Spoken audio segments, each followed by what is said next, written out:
Dharmabytes is brought to you by Free Buddhist Audio, the Dharma for your life. Our work is funded entirely by donations from our generous listeners. If you would like to help us keep this free, make a contribution at freebuddhistaudio.com/donate. Thank you, and happy listening. And reflecting in this reminded me of a little insight I had, I don't know, maybe like a decade ago, where I realized that sometimes I become a different person depending on who I am with. When I saw this, I was very before I was humbled, I was a bit upset, I suppose. I was upset that in a way, I thought there was a sign of lack of integrity or individuality. And you might see this in other people, I suppose, that people become different with different people. They act different to their parents, to their friends, with their work colleagues. So it's interesting that, we tend to have a view of that, we should be fixed and consistent rather than reflecting on the fact that we do what we become, what we are. It is in relationship with others. I mean, my body at the moment is in this way facing you because you're there.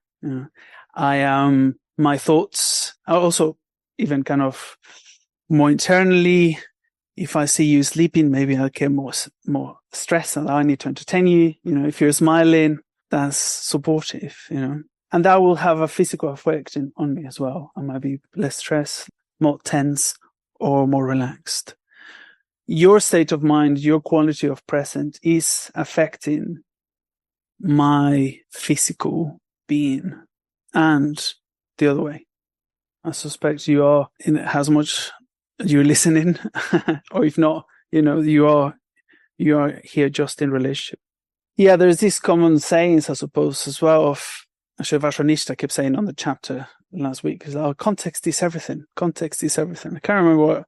But he just said it a few times, and we somehow know that contexts are important. Sometimes we even say, like Vajranishta did, that contexts are everything. But what does that mean? What are the implications?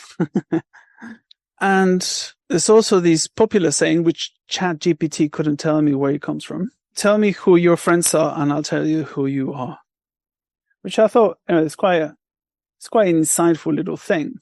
There's something of who we become and who we are that is reflected in our relationships. And now you all would have come across this saying, this little interaction with Ananda and the Buddha, where Ananda says, "Oh, sir, I caught it. Spiritual friendship, Kalyana Mitrata, is half of the spiritual life. It's very important." And the Buddha said, "No, Ananda, it's not.